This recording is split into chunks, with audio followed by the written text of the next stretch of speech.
નમસ્કાર વિદ્યાર્થી મિત્રો, અદિતિ સાયન્સ સ્કૂલ તરફથી હું પરેશ ધોરણ 10 વિષય સામાજિક વિજ્ઞાનના વિડીયો લેક્ચરમાં આપનું હાર્દિક સ્વાગત છે. વિદ્યાર્થી મિત્રો, આપણે અગાઉના વિડીયો લેક્ચર ધોરણ 10ના એની અંદર જોઈ ચૂક્યા હતા કે ચેપ્ટર નંબર 2 સામાજિક વિજ્ઞાનનું ભારતનો સાંસ્કૃતિક વારસો, પરંપરાઓ અને હસ્તલલિત કલાની અંદર પહેલા વિડીયો લેક્ચરની અંદર આપણે તેના વિશે, આ ઉપરાંત માટીકલા, ભરતગૂંથણ અને વણાટ કલા વિશે જોઈ ચૂક્યા હતા. ત્યાર પછી આપણે આજે હવે આગળની જે કલા છે એ કલા વિશે જોવાનું છે. એની અંદર સૌથી પહેલા છે ચર્મ ઉદ્યોગ. સૌથી પહેલી કલા છે ચર્મ ઉદ્યોગ. ચર્મનો મતલબ થાય છે કે ચામડું, ચામડાનો ઉદ્યોગ. તો આપણે જાણીએ છીએ કે પ્રાચીન સમયની અંદર ભારતની અંદર ચર્મ ઉદ્યોગનું ખૂબ જ વિશેષ મહત્વ હતું. અને જે પ્રાણીઓનું ચામડું હતું એ ચામડાનો અલગ અલગ વસ્તુમાં ઉપયોગ થતો હતો. પ્રાણીઓના ચામડાને સૌપ્રથમ પહેલાં કમાવામાં આવતું. કમાવવું એટલે કે પ્રોસેસ કરવામાં આવતું.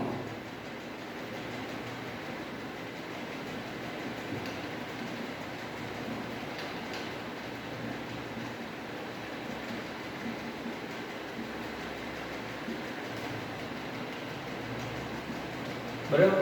તો સૌથી પહેલાં આપણે ચર્મ ઉદ્યોગમાં પહેલો પોઈન્ટ એ લખીશું કે પ્રાચીન સમયની અંદર ભારતની અંદર ચર્મ ઉદ્યોગનું ખૂબ જ વિશેષ મહત્વ હતું. બીજો પોઈન્ટ લખશું કે પ્રાણીઓના જે ચામડાને સૌપ્રથમ ઉપયોગમાં લેતા પહેલાં તેને કમાવામાં આવતું. કમાવામાં એટલે પ્રોસેસ કરવામાં, એટલે ભીના પાણીમાં થોડો સમય રાખવામાં આવતું જેથી મજબૂત અને સખત બને, એટલે કે કમાવામાં આવતું. ત્યાર પછી તેનો ઉપયોગ શેમાં કરવામાં આવતો? તો આ ચામડાનો ઉપયોગ પાણી ભરવા માટેના કોષ, મસાલો અને પખાલોમાં તેનો ઉપયોગ કરવામાં આવતો.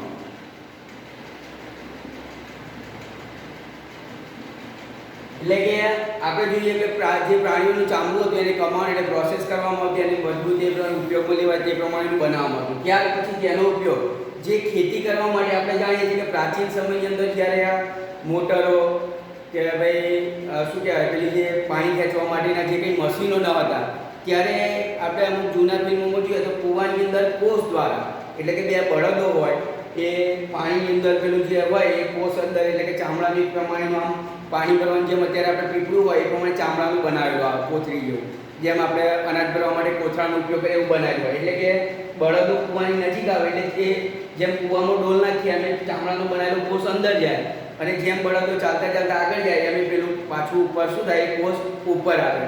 તો ખેતી કરવા માટે, પાણી ભરવા માટે, એટલે કે ખેતીની અંદર પાણીનો જે ખેતીમાં પાણી આપવા માટે, કૂવામાંથી પાણી કાઢવા માટે કોષ, આ ઉપરાંત મસાલો અને પખાલો. પખાલો એટલે મસાલો એટલે કે જે પહેલાંના સમયમાં જેમ આપણે અત્યારે જોઈએ છે કે દૂધ લઈને ઘેર પેલો દૂધ વેચનાર આવે છે દૂધ આપવા માટે, એમ પહેલાંના સમયમાં પાણી પણ જેમ અત્યારે મિલ્ટરથી આવે છે કે દૂધવાળો આવે છે, એમ પહેલાંના સમયમાં આજે મસાલો અને પખાલોની અંદર પણ પાણી ભરીને ઘરે ઘરે વેચવામાં આવતું.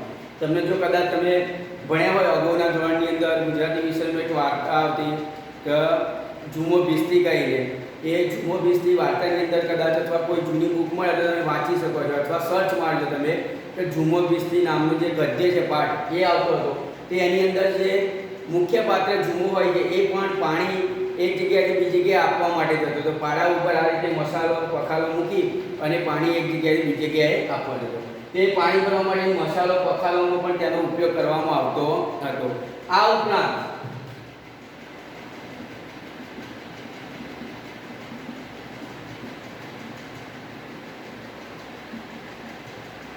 ચામડામાંથી વિવિધ પગરખાં, આ ઉપરાંત ચાબુકની દોરી,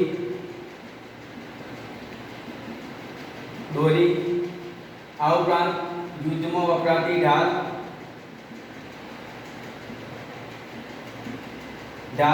વગેરે બનાવવા માટે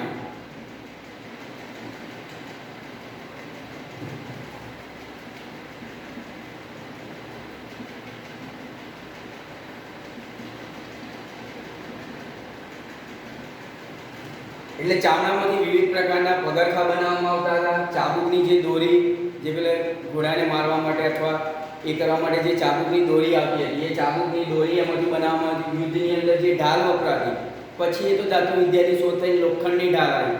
પણ એ પહેલાં યુદ્ધમાં વપરાતી ઢાલ ઉપર પણ ચામડું રાખવામાં આવતું, જેથી પેલું તલવારનો ઘા મારે તો ઢાલ આપણે ખબર છે આગળ રક્ષણ કરવા માટે એ પણ ચામડામાંથી બનાવવામાં આવતી.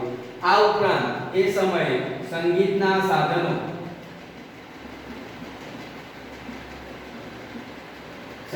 સાધનો જેવા કે તબલા, ઢોલક, બરાબર, આ પ્રકારના સંગીતના જે કંઈ સાધનો હતા, તબલા હતા, ઢોલક હતા, આ બધી વસ્તુ પણ એ ચામડામાંથી બનાવવામાં આવતી હતી. એટલે સંગીતના જે કંઈ વાજિંત્રો એ સમયે વાપરવામાં આવતા હતા, બરાબર, એ બધા પણ ચામડામાંથી બનાવવામાં આવતા. આ ઉપરાંત લુહારની ધમણો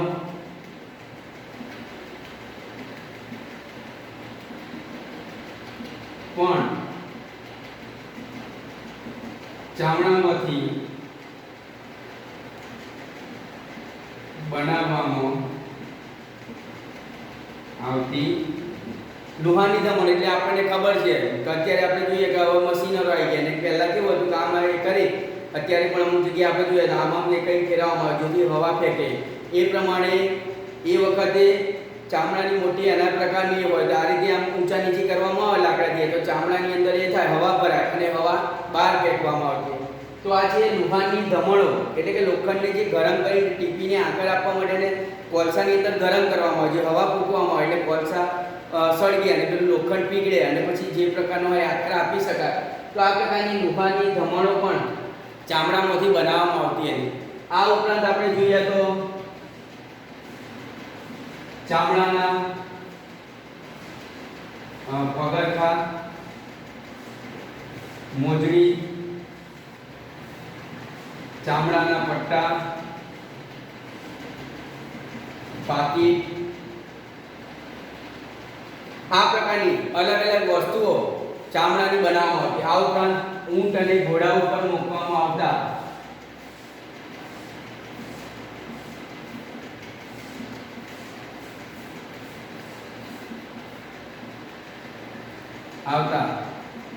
સાજ અને વલાણ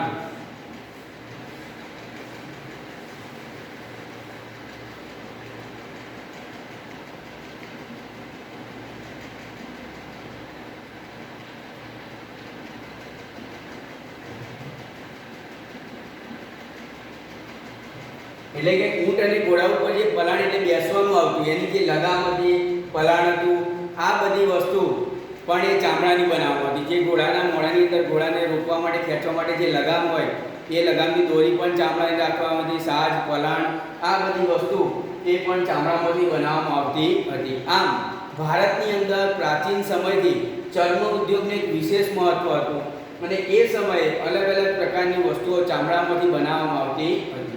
તો આપણે અહીંયા ચર્મ ઉદ્યોગના મુખ્ય પોઈન્ટની અંદર જોઈશું કે ભારતમાં ચર્મ ઉદ્યોગનો ઉદ્યોગ જે હતો એ પ્રાચીન સમયમાં ખૂબ જ મહત્વ ધરાવતો હતો.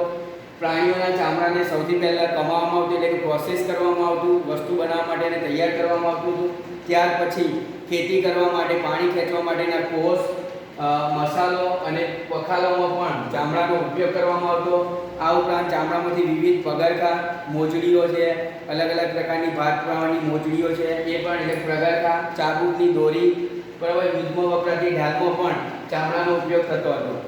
આ ઉપરાંત સંગીતના સાધનો જેવા કે તબલા છે, ઢોલક છે, આ પ્રકારના વાજિંત્રો પણ, સંગીતના વાજિંત્રો બનાવવા માટે પણ ચામડાનો ઉપયોગ કરવામાં આવતો હતો. અત્યારે પણ આપણે જોઈએ હોળી પર જે પેલા નંગારા પણ વગાડવામાં આવે છે, જે મોટા હોય છે, બરાબર, ઢોલક હોય છે, આ પછી આ રીતના જે તબલા હોય છે, આ બધી વસ્તુ બનાવવા માટે પણ ચામડાનો ઉપયોગ થતો, અત્યારે પણ થાય છે આ વસ્તુ બનાવવા. આ ઉપરાંત લુહારની ધમણો પણ ચામડામાંથી બનાવવામાં આવતી હતી. ચામડાના પગરખા, મોજડી, ચામડાના પટ્ટા, પાકીટ, આ ઉપરાંત ઊંટ અને ઘોડા પર મૂકવામાં આવતા સાજ અને પલાણ, લગામ, આ બધી વસ્તુ પણ ચામડામાંથી બનાવવામાં આવતી હતી. તો આ થયો ભારતનો ચર્મ ઉદ્યોગ. હવે આપણે જોઈશું હીરા, મોતી અને મીનાકારી. હવે આપણે જોઈશું બીજો પોઈન્ટ છે હીરા, મોતી. આગળનો પોઈન્ટ છે હીરા, મોતીકામ અને મીના કારીગરી. તો આગળનો બીજો જે પોઈન્ટ છે એ છે હીરા મોતીકામ અને મીના કારીગરી. તો આપણે જાણીએ છીએ કે ભારત જે દેશ આવેલો છે એ ભારત દેશનું જે ભૌગોલિક સ્થાન છે, તો આપણે જોઈએ છીએ કે પૂર્વ, પશ્ચિમ અને દક્ષિણ ત્રણેય દિશામાં 7517 કિલોમીટર લંબાઈ ધરાવતો સમુદ્ર કિનારો મળેલો છે. તો આપણે લખીશું પહેલો પોઈન્ટ પૂર્વ, પશ્ચિમ અને દક્ષિણ ત્રણેય બાજુઓથી ભારતને 7517 કિમી લાંબો સમુદ્ર કિનારો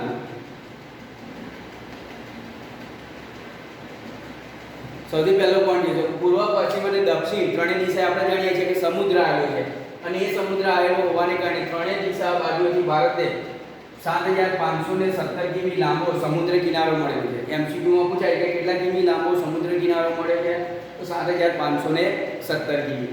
આ ઉપરાંત આપણે જાણીએ છીએ કે પ્રાચીન સમયની અંદર ભારતનો જે વેપાર હતો બીજા દેશો સાથે એ સમુદ્ર માર્ગે થતો અને એ સમુદ્ર માર્ગે વેપાર થતો હોવાને કારણે ભારતને જે હીરા મોતીની જેમ વિદેશની અંદર હીરા મોતીની ખૂબ જ માંગ રહેતી. ભારતના જે કંઈ હીરા મોતીવાળા જે આભૂષણો હતા તેની ખૂબ જ માંગ રહેતી હતી. આગળ જોઈએ તો ભારતની અંદર જે રાજા મહારાજાઓ હતા, શ્રીમંતો, અમીરો, ઉમરાઓ વગેરે પોતાના આભૂષણોનો અંદર પોતાના વસ્ત્રોની જે વિશેષતા વધે એની અંદર તેઓ વસ્ત્રોની સાથે સાથે આભૂષણોનો પણ ઉપયોગ કરતા હતા. તો બીજો પોઈન્ટ જોઈશું રાજા મહારાજા અને શ્રીમંતો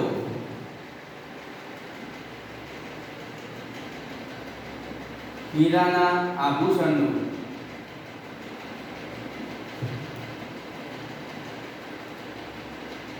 ઉપયોગ કરતા હતા.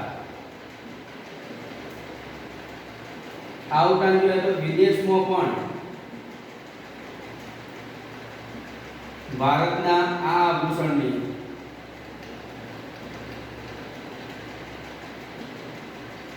ખૂબ માંગ રહેતી.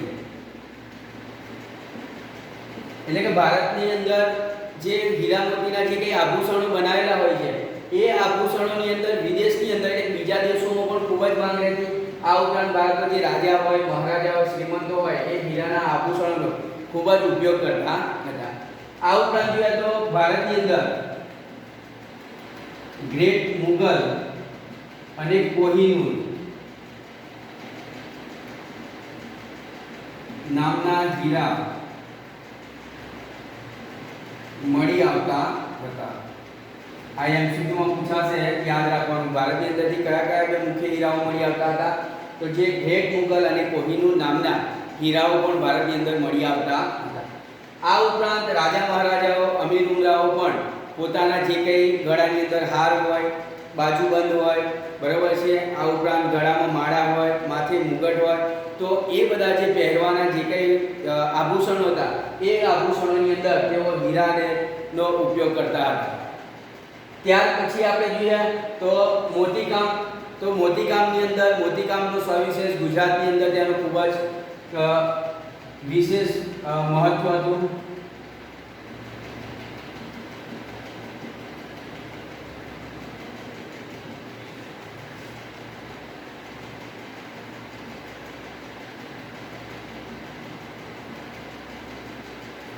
એટલે મોતીકામ જે હતું એ ગુજરાતમાં તેનું ખૂબ જ મહત્વ ધરાવતું હતું. મોતીની અંદરથી આપણે જોઈએ તો ગુજરાતની અંદર તોરણો છે, મોતીના તોરણો, કળશ, ઘૂઘરા, પછી આ ઉપરાંત લગ્નના મોઢિયા, આ ઉપરાંત જોઈએ તો બીજા બળદો માટેના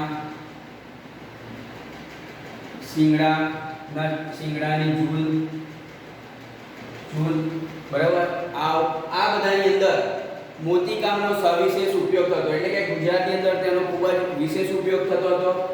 વિશેષ મહત્વ ગુજરાતની અંદર હતું. ગુજરાતની અંદર મોતીની અંદરથી જે તોરણો છે, કળશ છે, સ્વસ્તિક છે, સ્વસ્તિકને પણ મોતી ભરી અને તેને ગૂંથવામાં આવતા હતા. આ ઉપરાંત ઘૂઘરા છે, પછી લગ્નના નાળિયેર, આ ઉપરાંત લગ્નના નાળિયેર અત્યારે પણ આપણે જોઈએ તો લગ્ન વખતે જે નાળિયેર હોય છે એ મોતી ભરેલા, મોતીના પેલા દાણા ભરેલા નાળિયેર જોવા મળે. આ ઉપરાંત લગ્ન માટેના મોઢિયા જે સ્ત્રીઓ પહેરે છે એની અંદર પણ મોતી ભરેલા હોય છે. બળદો માટેના જે શિંગડા હોય છે, એની ઝૂલ હોય છે જે ગળાની અંદર પહેરવામાં આવે છે, એ બધી વસ્તુ સ્વસ્તિક હોય, આ બધી વસ્તુની અંદર મોતી પરોવવામાં આવતા હતા. અને એ વખતે એ બધાની અંદર મોતી પરોવી અને એ મોતી પરોવાની જે કલા હતી, હસ્તકલા હતી, હાથ દ્વારા એને તૈયાર કરવામાં આવતા, એટલે કે આ અહીંયા મોતી કલા. ત્યાર પછી જોઈએ તો મીના કારીગરી. મીના કારીગરીનો પણ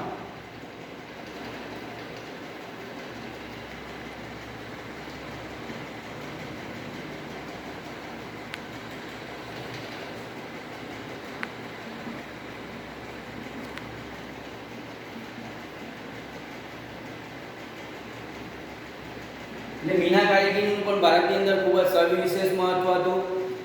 મીના કારીગરીની આપણે જોઈએ તો એની અંદર જે રાજા મહારાજાઓના જે કંઈ હાર હોય છે, બાજુબંધ હોય છે, આ ઉપરાંત પહેરવાના એમના જે ગળાની અંદર જે માળા હોય છે, બરાબર છે, એ માળાની અંદર હાર હોય, સોનાના વીંટી હોય, ઝુમકો હોય, કંગન હોય, નાથણી હોય, એરણ હોય, આ બધી વસ્તુની અંદર ભારતના જે કારીગરો હતા એ લાલ લીલો રંગ પૂરી અને એવા પથ્થરોને એ આભૂષણોની અંદર છે મીના કારીગરી દ્વારા તેમને અંદર ગોઠવતા હતા, એટલે કે એને વિશેષ એક પ્રકારનું દેખાવ મળી આવે એમ. એટલે મીના કારીગરીના પથ્થરોને કોતરી અને તેની અંદર ગોઠવતા.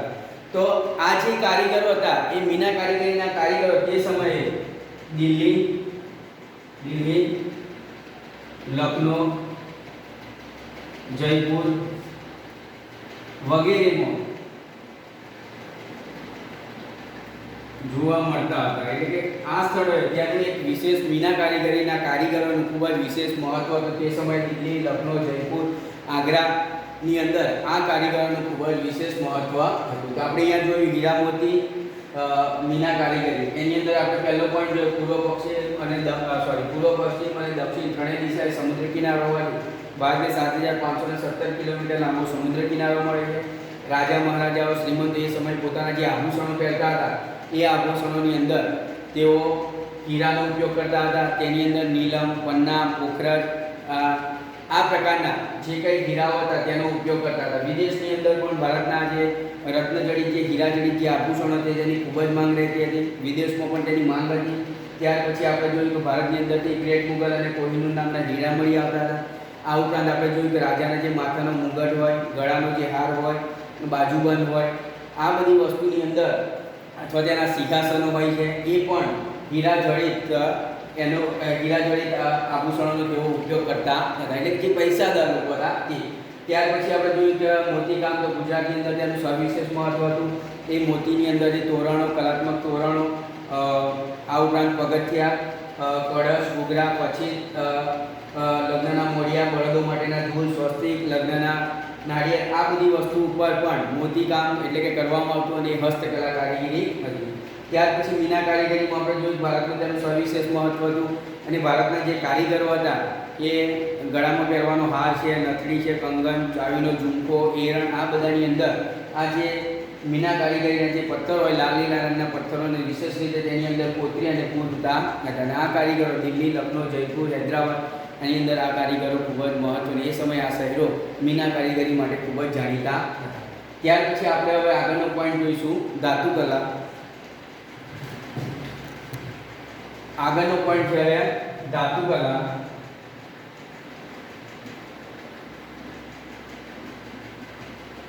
તો ધાતુકલા એ પણ ભારતની એક પ્રાચીનતમ કલા છે. પ્રાચીન સમયમાં ધાતુકલાનું પણ ખૂબ જ મહત્વ હતું.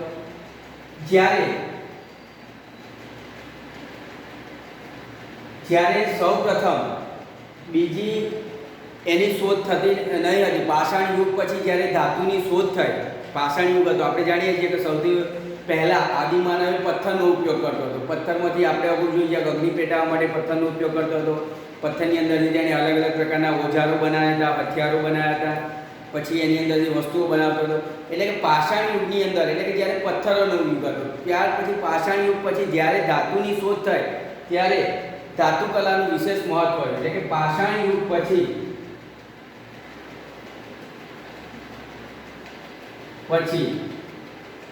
ધાતુની શોધ થતા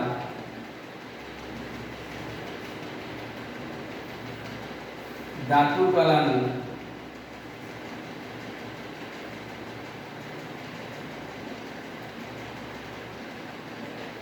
જોવા મળે છે. એટલે કે જ્યારે પાષાણ યુગની અંદર, પાષાણ યુગ પછી ધાતુની શોધ થઈ ત્યાર પછી ધાતુ કલાનું ખૂબ જ મહત્વ જોવા મળે છે. ત્યાર પછી આપણે જોવા તો જે લોથલના કારીગરો હતા,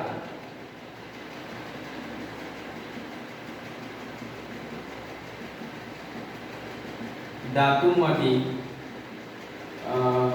દાંતરડા આ ઉપરાંત વળાંકવાળી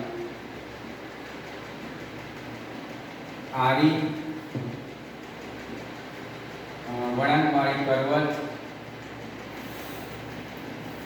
સોય, આરા વગેરે તેની અંદરથી બનાવતા. એટલે કે જે લોથલના કારીગરો હતા એ સમયના, એ કારીગરો ધાતુમાંથી દાંતરડા બનાવતા હતા.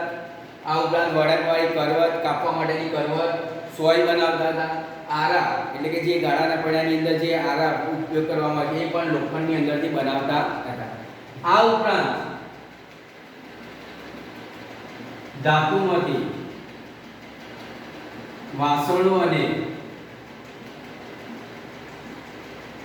મૂર્તિઓ પણ બનાવવામાં આવતી. એટલે કે જે વાસણો હોય છે, મૂર્તિઓ પણ ધાતુની અંદરથી બનાવવામાં આવતી હતી. આ ઉપરાંત યુદ્ધમાં વપરાતી ઢાલ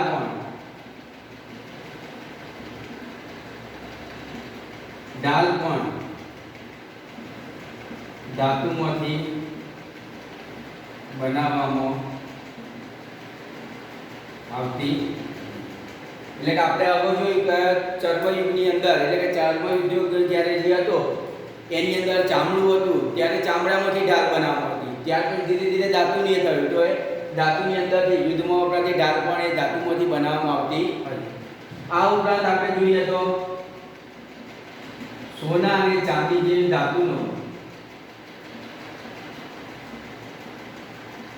ધાતુનો ઉપયોગ ઘરેણાં બનાવવા માટે થતો હતો. એટલે કે સોના અને ચાંદી જેવી જે ધાતુ હતી એ સમયે ઘરેણાં બનાવવા માટે હતો. આ ઉપરાંત તાંબુ, જસત અને કાંસાનો ઉપયોગ વાસણો અને મૂર્તિઓ બનાવવા માટે